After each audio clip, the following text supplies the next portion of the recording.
Hello my dear students, welcome back to our YouTube channel. તો student start કરશું યુનિવર્સિટીની exam semester 2 ની નજીક આવી રહી છે. તો છોકરાઓ હવે આજથી અને કાલથી છોકરાઓ આપણે બધા જ જે સબ્જેક્ટના ઇમ્પોર્ટન્સ છે આપણી યુટ્યુબ ચેનલ પર પ્રોવાઈડ કરી રહ્યા છે. અને છોકરાઓ જે સેમિસ્ટર નંબર 4 ના સ્ટુડન્ટ છે એમના માટે પણ છોકરાઓ ટૂંક સમયમાં જે પણ તમારા ઇમ્પોર્ટન્ટ ક્વેશ્ચન છે તમને પ્રોવાઈડ કરવામાં આવશે. તો છોકરાઓ બસ થોડુંક વેટ કરો, 2-3 દિવસની અંદર તમને બધા જ સેમ 4 ના પણ ઇમ્પોર્ટન્સ મળી જશે. તો ઓકે, સેમ 2 ની વાત કરીએ તો છોકરાઓ સેમ 2 ની અંદર ઇકોનોમિક્સ ની અંદર જેટલા પણ ટોપિક છે એ તમારે કયા વાંચવાના છે, ઇવન શોર્ટ અને લોંગ ક્વેશ્ચન બધું આપણે આજે ડિસ્કસ કરી લેશું. તો છોકરાઓ જો સૌથી પહેલા આજના જે ટોપિક છે એમાં શોર્ટ ક્વેશ્ચન ની વાત કરીએ તો છોકરાઓ સૌથી ઇમ્પોર્ટન્ટ શોર્ટ ક્વેશ્ચન. છોકરાઓ આ જે શોર્ટ ક્વેશ્ચન છે એ બધા લોંગ ક્વેશ્ચન ની અંદરથી જ બનાવવામાં આવે છે. તમે લોંગ ક્વેશ્ચન તમે વાંચશો એની અંદર આ બધા શોર્ટ ક્વેશ્ચન આવી જાય છે. તો છોકરાઓ સૌથી પહેલા તમારે લોંગ ક્વેશ્ચન વાંચવાના. લોંગ ક્વેશ્ચન વાંચો પછી શોર્ટ ક્વેશ્ચન વાંચો. અને શોર્ટ ક્વેશ્ચન હવે તમે જ્યારે વાંચશો ને ત્યારે જે પણ ટોપિક લોંગ ક્વેશ્ચન ની અંદર આવી ગયા છે એ તમારે પછી વાંચવાના ઓછા થાય. ઓકે, તો ધ્યાન રાખો.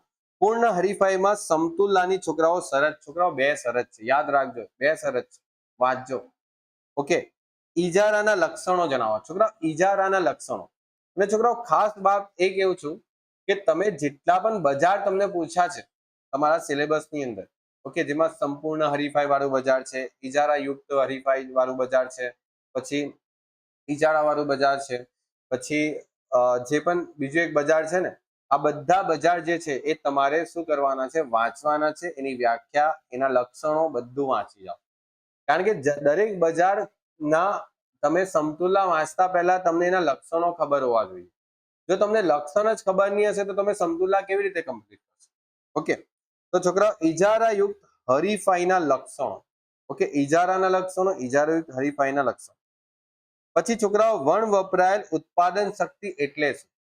ત્યાર પછી છોકરાઓ નાણાકીય વેતન અને વાસ્તવિક વેતન વચ્ચેનો તફાવત. ત્યાર પછી છોકરાઓ તમારી પાસે પૂર્ણ હરીફાઈ અને ઈજારા પૂર્ણ હરીફાઈ અને ઈજારાયુક્ત હરીફાઈમાં સરેરાશ આવક રેખા અને સીમાંત આવક રેખા માત્ર આકૃતિમાં દર્શાવવાના છે. ખાલી તમારે આકૃતિ દર્શાવવાની. છોકરા આવું પણ 2 માર્ક્સમાં કરી શકે. તમને જે લોંગ ક્વેશ્ચન ની અંદર જે તમારા ટોપિક છે એમાં ફક્ત આકૃતિ પણ 2 માર્ક્સમાં પૂછી લે.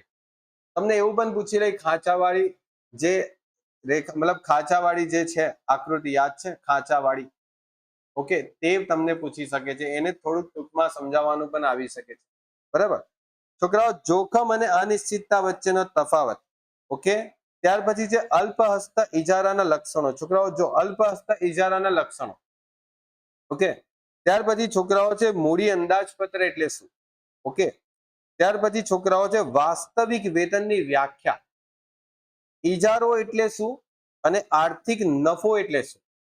ઓકે, ત્યાર પછી છોકરાઓ કિંમત નેતૃત્વ એટલે શું અને પેઢીની સમતુલા એટલે શું? ઓકે, આ જેટલા પણ તમને શોર્ટ ક્વેશ્ચન છે છોકરાઓ આરામથી પહેલા વાંચી જાઓ. આ સિવાય છોકરાઓ કોઈ પણ નવા શોર્ટ ક્વેશ્ચન જો તમને લાગે કે નહીં અમને પૂછાય છે કે આ તો અમને ઇન્ટરનલમાં પૂછાય તો છોકરાઓ એ કરી જવાના. ઓકે, બાકી અહીંયા જેટલા તમને આપવામાં આવે છે એટલા તો ડેફિનેટલી એક વખત એક્ઝામ પહેલા જોઈને જાઓ. એવું નહીં કરવાનું છોકરાઓ કે જે ખાલી ઇમ્પોર્ટન્ટ છે એટલું જ કરતા જાઓ. છોકરા ઇમ્પોર્ટન્સ આપવાનો ઘણી વખત છે ને મને એવું લાગે કે યાર અમે છોકરાઓને આદત બગાડીએ છીએ કે ઘણા છોકરાઓ શું કરે, ખાલી ઇમ્પોર્ટન્સ જ વાંચીને જાય. તો છોકરાઓ ઇમ્પોર્ટન્સ ખાલી વાંચીને જવું એ છોકરાઓ યોગ્ય પણ નથી. જો તમારે વધારે માર્ક્સ જોઈતા છે તો તમે પહેલા ઇમ્પોર્ટન્સ એટલે આપવામાં આવે છે કે આટલા ટોપિક પર તમે પહેલા ફોકસ વધારે કરજો. બરાબર. ચલો, કિંમત ભેદભાવના પ્રકારો સમજાવો અને કઈ પરિસ્થિતિમાં કિંમત ભેદભાવ શક્ય અને નફાકારક બને છે. છોકરાઓ મોસ્ટ ઇમ્પોર્ટન્ટ ટોપિક છે. ત્યાર પછી કિંમત નેતૃત્વના લક્ષણો સમજાવવાના છે. તો કિંમત નેતૃત્વના લક્ષણો છોકરાઓ. પછી ઈજારાયુક્ત હરીફાઈમાં છોકરાઓ આ કિંમત નેતૃત્વ જે છે ને એના વિશે બધું જ વાંચી જાઓ. ભલે મેં ખાલી અહીંયા લક્ષણો લખેલા છે પણ કિંમત નેતૃત્વ છે એ વાંચી જાઓ પૂરેપૂરું. તમને તો પહેલા કિંમત નેતૃત્વ જ નહીં ખબર હશે તો તમે કેવી રીતે એના લક્ષણો સમજી શકો? છોકરાઓ વિચારો, તમને કિંમત નેતૃત્વ વિશે ખબર હોવી જોઈએ પછી તમે એના લક્ષણો વાંચશો.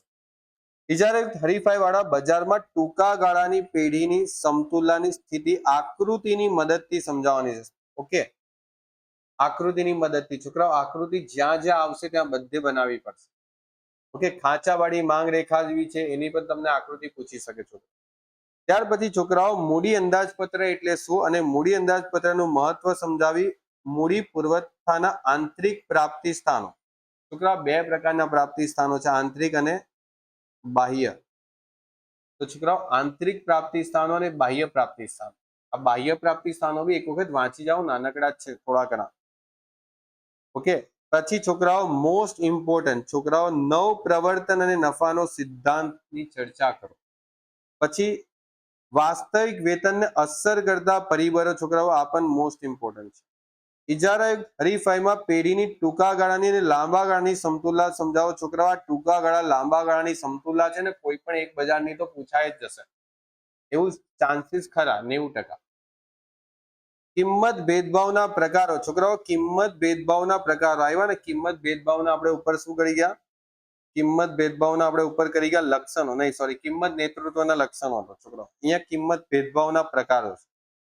પૂર્ણ હરીફાઈમાં પેઢીની ટૂંકા ગાળાની સમતુલા સમજાવો. છોકરાઓ અહીંયા ટૂંકા ગાળાની સમતુલા પૂર્ણ હરીફાઈમાં પૂછી છે. અહીંયા તમને ટૂંકા ગાળા લાંબા ગાળાની સમતુલા પૂછી છે ઇજારા યુક્ત હરીફાઈ. ઓકે, એટલે જેટલા પણ બજાર છે એની સમતુલા તો છોકરાઓ કરો જ છોકરાઓ. પછી છે મૂડી રોકાણ માટે પરત આપ ચૂકવણીનો સમયગાળો અને ચોખ્ખું વર્તમાન મૂલ્ય. છોકરાઓ આ ટૂંકનોંધમાં પણ પૂછી શકે છે કે પરત આપ સમયગાળો, ચોખ્ખું વર્તમાન મૂલ્ય, આ બંને ટૂંકનોંધમાં પૂછાઈ શકે છે. ઓકે, એક જ વ્યવસાયમાં વેતનનો તફાવત છોકરાઓ, એક જ વ્યવસાયમાં, અને છોકરાઓ જુદા જુદા વ્યવસાય વાળું પણ છે. એક જ વ્યવસાયમાં વેતનમાં તફાવત એટલે છોકરાઓ સમજો, હું અત્યારે કોઈ સ્કૂલમાં કામ કરું છું, સ્કૂલમાં સમજો કશે ભણાવું છું, તો એ એક જ વ્યવસાય થયો. મારા જેવો કોઈ બીજો શિક્ષક પણ કોઈ સ્કૂલમાં ભણાવતો હશે, બરાબર, તો એ છોકરાઓ એ બંને શિક્ષકની શું પગાર સરખો હશે, વેતન સરખું હશે. સમજો કોઈ એવો વિદ્યાર્થી છે જે અત્યારે ભણી ગણીને બહાર આવ્યો અને કશે શિક્ષક બને અને એનો એક્સપિરિયન્સ છોકરાઓ હજુ 1 કે 2 વર્ષનો જ છે, તો છોકરાઓ એને સેલેરી જે મળશે અને જે એક્સપિરિયન્સ ફેકલ્ટી છે જેને 10-12 વર્ષનો અનુભવ છે એને જે સેલેરી મળશે, છોકરાઓ એમાં ભેદભાવ હશે કે નહીં હશે? બિલકુલ. તો એક જ પ્રકારના વ્યવસાયમાં જે વેતનનો જે ભેદભાવ છે એ તમારે છોકરાઓ સમજવાનો છે. બહુ જ સિમ્પલ છે, તમે વાંચશો તો ખબર પડી જશે. આજે મેં તમને હમણાં હિન્ટ આપીને હિન્ટ પરથી તમે વાંચો, આ જ લખેલું છે છોકરાઓ બધું. પછી છોકરાઓ એક મોસ્ટ ઇમ્પોર્ટન્ટ થિયરી છે, આ પ્રોફેસર સુમ્પીટરની નફાના નવ પ્રવર્તનના સિદ્ધાંતની ચર્ચા કરો. છોકરાઓ બહુ જ ઇમ્પોર્ટન્ટ થિયરી છે. ત્યાર પછી છોકરાઓ આપણે આવીએ ટૂંકનોંધ પર. તો ટૂંકનોંધમાં છોકરાઓ પૂર્ણ હરીફાઈ વાળા બજારના ઉદ્યોગની સમતુલા. છોકરાઓ પાછી જ આવી ગઈ પૂર્ણ હરીફાઈના ઉદ્યોગની સમતુલા. આમાં બજારમાં ઉદ્યોગની સમતુલા છે, ઉદ્યોગ અને પેઢી અલગ અલગ છે. અલ્પહસ્ત ઇજારામાં ખાંચાવાળી માંગ રેખા. છોકરાઓ આ તો ઇમ્પોર્ટન્ટ છે છોકરાઓ, નસીબ સારું આવ્યું ને તમારું આ વર્ષે તો છોકરાઓ આ થિયરી તમને આવશે. આંતરિક વળતરનો સિદ્ધાંત. આંતરિક વળતરનો સિદ્ધાંત છોકરાઓ ઇમ્પોર્ટન્ટ છે. મૂડીના પરત ચૂકવણીનો ગાળો. છોકરાઓ બંને થિયરી છે ને છોકરાઓ આપણે ઉપર પણ કરી ગયા, આમાં પણ આવી શકે, ઉપર 14 માર્ક્સમાં 7 માર્ક્સમાં પણ આવી શકે, ટૂંકનોંધમાં પણ આવી શકે, અલગ અલગ આવી રીતે. નફાનો ગતિશીલતાનો સિદ્ધાંત આ પણ છોકરાઓ. ઇજારામાં પેઢીની લાંબા ગાળાની સમતુલા. ઓકે, પછી છોકરાઓ એક મોસ્ટ ઇમ્પોર્ટન્ટ થિયરી છે વેચાણ ખર્ચની થિયરી. ઓકે, વેચાણ ખર્ચ એટલે શું? તો છોકરાઓ પ્રોડક્ટ વેચવા માટે જે વ્યક્તિઓ વેચાણ ખર્ચ કરે, જેમ કે સમજો એડવર્ટાઇઝમેન્ટ કરવામાં આવે, વેચાણ ખર્ચ, એ બધું વેચાણ ખર્ચ જ છે. તમે આ યુટ્યુબ પર બધી એડવર્ટાઇઝો જોવો છો, તમે ટીવી પર એડવર્ટાઇઝો જોવો છો, તો આ વેચાણ ખર્ચ જે છે એ શું છે એના વિશે છોકરાઓ એક્સપ્લેન કરવાનું છે. તો વેચાણ ખર્ચને એક વખત વાંચજો છોકરાઓ, બહુ જ સિમ્પલ છે. આ જે ટૂંકનોંધ છે છોડતા નહીં, બરાબર, જેટલી આપું છું. મૂડીના પુરવઠાના આંતરિક સ્થાનો. ઓકે, મૂડીના પુરવઠાના આંતરિક સ્થાનો આપણે ઉપર પણ જોઈ ગયા, બાહ્ય સ્થાનો, આંતરિક સ્થાનો. ખાંચાવાળી માંગ રેખા. છોકરાઓ રિપીટ થઈ ગયું. ઓકે,